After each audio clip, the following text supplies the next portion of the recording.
incendie ravage l'usine d'Arbec à Amos et réaction face au nouveau barème d'augmentation de loyer. Le TVA Nouvelles commence maintenant.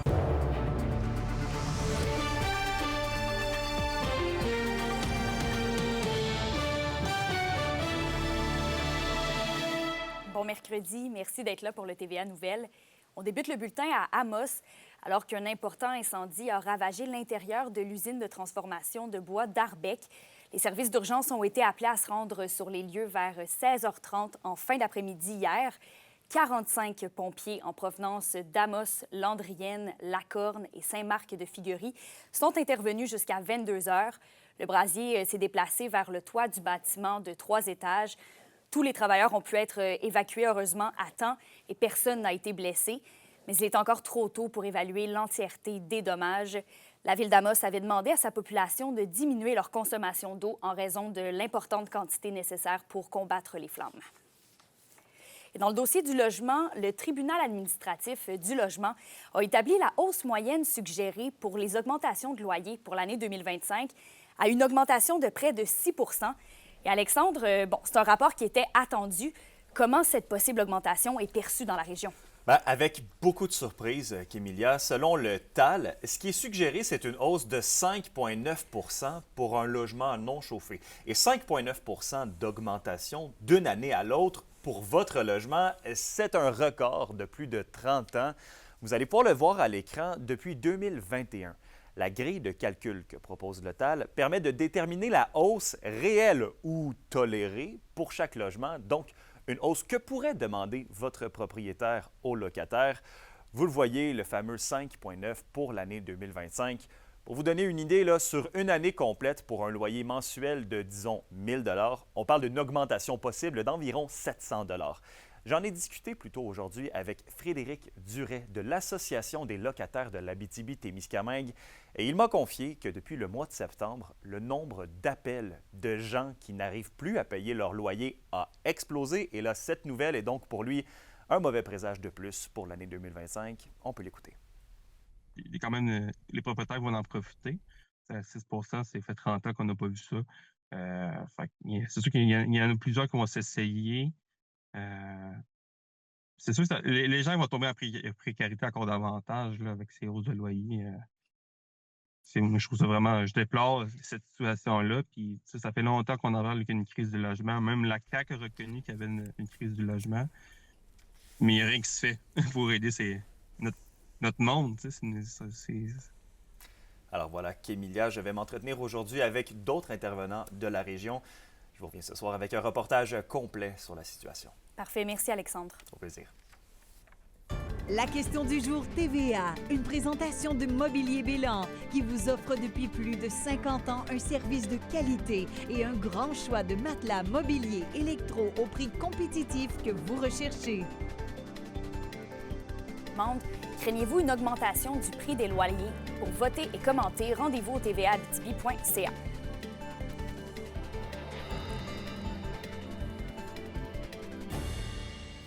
Et on poursuit en Abitibi-Ouest. Des nouvelles sources d'or ont été découvertes au projet aurifère de Duparquet. C'est ce qu'a pu annoncer l'entreprise First Mining à la suite d'un forage d'expansion ciblé. Selon la direction de l'entreprise, ce sont des découvertes encourageantes. Pour First Mining, ces résultats démontrent que Duparquet est bien positionné pour atteindre une croissance significative des ressources et qu'il est l'un des actifs les plus riches en or au Canada. Du côté de la communauté de Kitsakik maintenant, en raison des grands froids des derniers jours, l'école primaire est dans l'obligation de fermer pour la journée. C'est que la génératrice qui alimente l'école en électricité a été endommagée. Une équipe travaille actuellement à la réparation de l'équipement et les cours devraient reprendre demain. Justement, en lien avec les écoles, les centres de services scolaires de la région, la Sûreté du Québec et le collectif 117 unissent leurs forces pour assurer une meilleure sécurité aux abords des établissements scolaires. À nouveau, Alexandre Cabana.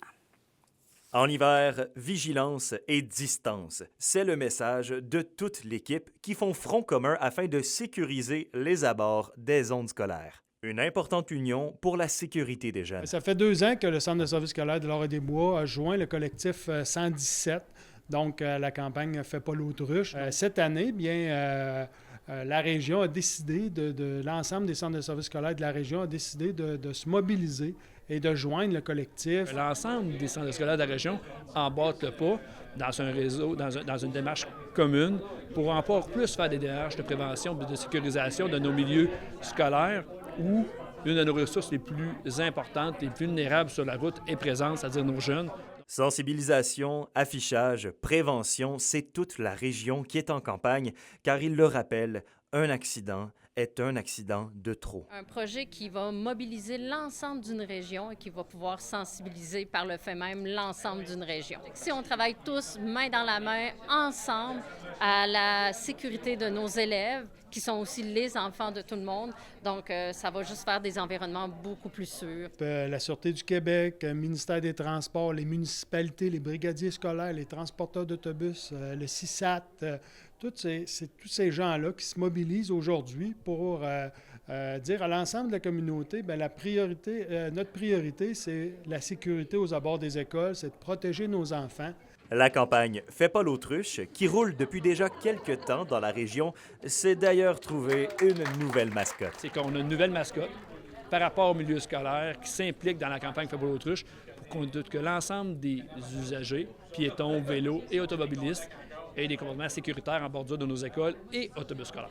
Le concept de Fais pas l'autruche, ne faisons pas l'autruche devant le danger, que tu sois derrière le volant, au guidon de la motocyclette ou de la trottinette ou du vélo, c'est la même chose. Ce sont maintenant les élèves de la région qui sont appelés en renfort afin de trouver le nouveau nom de la mascotte de l'autruche. Autruche qui va d'ailleurs parcourir les écoles de la région afin de rappeler à tous qu'en hiver, distance et vigilance. C'est vrai l'autruche? Alexandre Cavana, RNC Nouvelles, à Val-d'Or. Et on revient du côté d'Amos où le budget 2025 a été présenté lundi et la plupart des citoyens doivent s'attendre à une petite augmentation de leur compte de taxes. Alexis Dumont nous explique. C'est une légère hausse de taxes sous la barre des 2 % qui attend l'ensemble des citoyens d'Amos pour l'année 2025, une variation qui dépend du secteur dans lequel les citoyens se trouvent. Seuls les citoyens de Saint-Félix-de-Dalquier en milieu urbain pourront profiter d'une baisse de taxes d'en moyenne 1,34 %. On tient compte de la nouvelle évaluation du rôle qui va créer quand même une variation entre les unités d'évaluation, tout dépendant si votre maison a pris ou non plus ou moins de valeur par rapport aux 18 %. Bien là, il y aura des gagnants et des perdants, mais au final, pour le budget de la ville d'Amos, c'est une augmentation en tout et partout d'à peu près 1,67 % qui est extrêmement raisonnable, considérant tout ce qui s'est fait au Québec. La nouvelle ville d'Amos fusionnée avec Saint-Félix-de-Dalquier depuis le 1er janvier dernier investira 53,1 millions de dollars au cours des 3 prochaines années dans son programme de triennal d'immobilisation. Parmi les gros montants, 15 millions iront au réseau routier, 12 autres sur le plan administratif et 5 millions dans la gestion de l'eau potable. Moi, d'avoir un plan triennal qui est agressif, c'est important, toujours en fonction de la capacité de payer, en fonction du taux d'endettement. Notre dette va bien, les indicateurs de performance se sont stabilisés.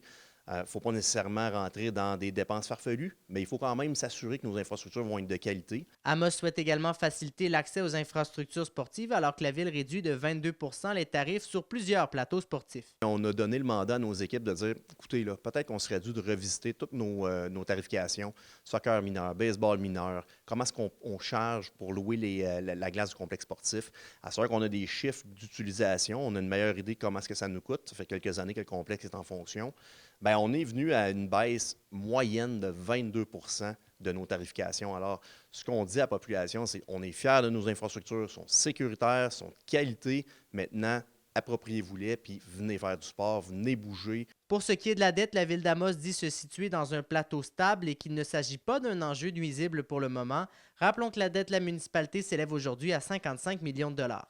Alexis Dumont, RNC Nouvelles, Amos. Les SADC de l'Abitibi-Témiscamingue et du nord du Québec vous présentent la bonne nouvelle économique TVA. Un projet d'une valeur de 350 000 $ a permis à l'entreprise Ménéfis Électrique, basée à Chapais, de se démarquer par la conception et le déploiement d'un système de stockage et de distribution d'électricité autonome par batterie lithium, panneaux solaires et générateurs diesel. Ce projet d'envergure a été livré en octobre 2024 au ministère de la Défense nationale canadienne à la suite de plusieurs mois de développement. Les SADC, partenaires de l'économie de la région. Un atelier d'écriture créative a lieu ce soir à la bibliothèque d'Amos. Vous êtes invité à plonger dans l'aventure des mots avec Pierre Labrèche. C'est un conteur québécois né à Lyon, en France, et qui a conçu plusieurs contes comme Entre broche à foin et Se tenir à carreau, Légendes et les gens d'Abitibi et plusieurs autres. Donc, l'atelier d'écriture a lieu de 17h à 18h30 et l'événement va se répéter le 19 février et le 12 mars. Et au hockey, les bonnes performances des Foreurs de la dernière semaine sont saluées sur l'équipe de la semaine de la LHJMQ. Plus précisément, le jeu défensif du corps arrière Benjamin Cossette-Ayotte. En 3 rencontres, il a cumulé 4 assistances pour un total de 4 points et un différentiel de +4. Les Foreurs de Val-d'Or qui ont d'ailleurs offert 3 solides performances ce week-end contre 2 puissances du circuit. Les prochains matchs du Vert et Or seront jeudi, vendredi et dimanche à domicile. Et dans l'ordre, ce sera des affrontements contre les Voltigeurs de Drummondville et le Drakkar de Bécomo.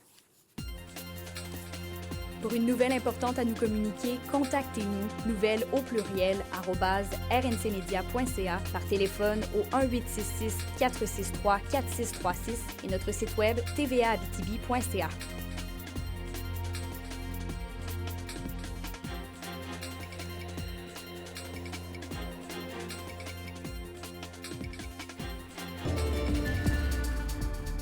À la météo, la vague de froid est encore avec nous, mais c'est un petit peu moins pire. Par contre, contrairement à hier, ce sera sous les nuages partout en région, avec des températures de -14 pour l'Abitibi et de -12 pour le Témiscamingue. À prévoir un refroidissement éolien de -27 degrés cet après-midi. Et pour ce soir et cette nuit, il y aura de la neige un petit peu partout sur le territoire. Petite accumulation de 2 cm en Abitibi, avec un minimum de -17. Et pour le Témiscamingue, maximum de -12 degrés Celsius. En terminant, notre collègue Félix Blaquière est au palais de justice de Val-d'Or pour assister au 2e jour de procès de la policière Mélina Côté, accusée d'agression sexuelle. Après avoir livré son témoignage hier, la victime alléguée subit aujourd'hui le contre-interrogatoire de la défense. On vous donne les détails au bulletin de ce soir. D'ici là, passez une belle journée.